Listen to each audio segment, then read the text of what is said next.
7 जुलाई के समाचारों में है यूएई की नई गोल्डन वीजा पॉलिसी। बिना ट्रेड लाइसेंस के भी अब यूएई ये प्रदान करेगा। नई नॉमिनेशन बेस्ड वीजा पॉलिसी घोषित किया है। अब भारतीय मात्र 23.30 लाख रुपए देकर के आजीवन गोल्डन वीजा ले सकते हैं। पहले लगभग 4.66 करोड़ देना पड़ता था। अगली न्यूज में है वान्या शर्मा 7 साल की बच्ची हैं, ग्लोबल योगा आइकॉन बन गई हैं। 3 सितंबर को Asia Pacific yoga sports championship में भारत का प्रतिनिधित्व करने वाली है। यह अंतर्राष्ट्रीय स्पर्धा है। 11 देश के प्रतिभागी इसमें हिस्सा ले रहे हैं और उसमें ये छोटी सी बालिका 7 साल की भाग लेगी भारत की तरफ से।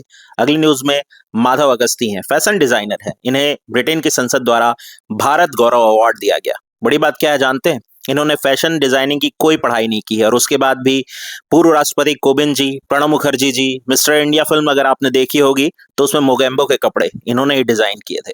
अगली न्यूज में है एक ज्वालामुखी, इंडोनेशिया में लाकी लाकी ज्वालामुखी।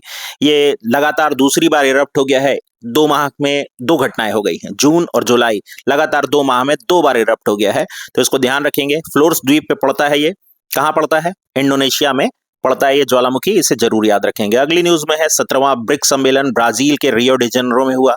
हमारे यहाँ मोदी जी भाग लेने गए थे। 11 देश हैं इसमें, ब्राजील, रूस, भारत, चीन, साउथ अफ्रीका, मिस्र, इथोपिया, इंडोनेशिया, सऊदी अरब, यूएई और ईरान।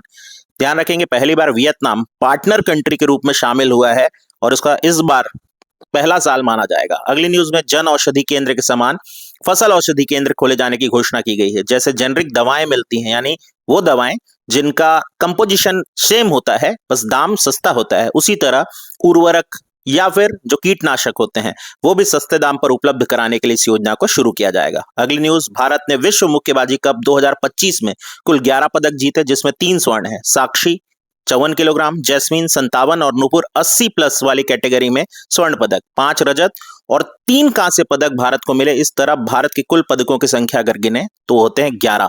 अगली न्यूज में विद्या पिल्लई हैं, राष्ट्रमंडल बिलियर्ड्स टूर्नामेंट हे बॉल स्वर्ण पदक जो है स्पर्धा का वो जीत गई हैं। ये मॉरिशस में हो रही थी स्पर्धा और ये पहली बार था जो इस क्रम की स्पर्धा हो रही थी। और हे बॉल एक कैटेगरी होती है बिलियर्ड्स में, उसका उन्होंने गोल्ड मेडल जीता है। अगली न्यूज में एलन मस्क एक नई राजनीतिक पार्टी का ऐलान किए हैं। नाम रखे हैं अमेरिका पार्टी। अमेरिका में दक्षता विभाग का प्रमुख पद संभाल रहे थे। डोनाल्ड ट्रंप से उनकी थोड़ी बहुत बन नहीं रही है, तो अब वो उसको छोड़ करके एक नई पार्टी की घोषणा किए हैं। वैसे आप जानते हो टेस्ला कंपनी के मालिक हैं। अगली न्यूज में एक तूफान है, डानास तूफान नाम है इसका, ताइवान में अभी आया हुआ है और वहां के मुख्य द्वीप में काफी तेजी से फैल रहा है। चीन में भी राष्ट्रीय मौसम विज्ञान केंद्र येलो अलर्ट जारी कर दिया है क्योंकि ये चीन को भी प्रभावित कर सकता है। इसके अलावा चीन और उसके आसपास के जो दक्षिणी चीन सागर है उन्हें भी प्रभावित कर सकता है। ध्यान से सुनने के लिए आपका बहुत बहुत धन्यवाद।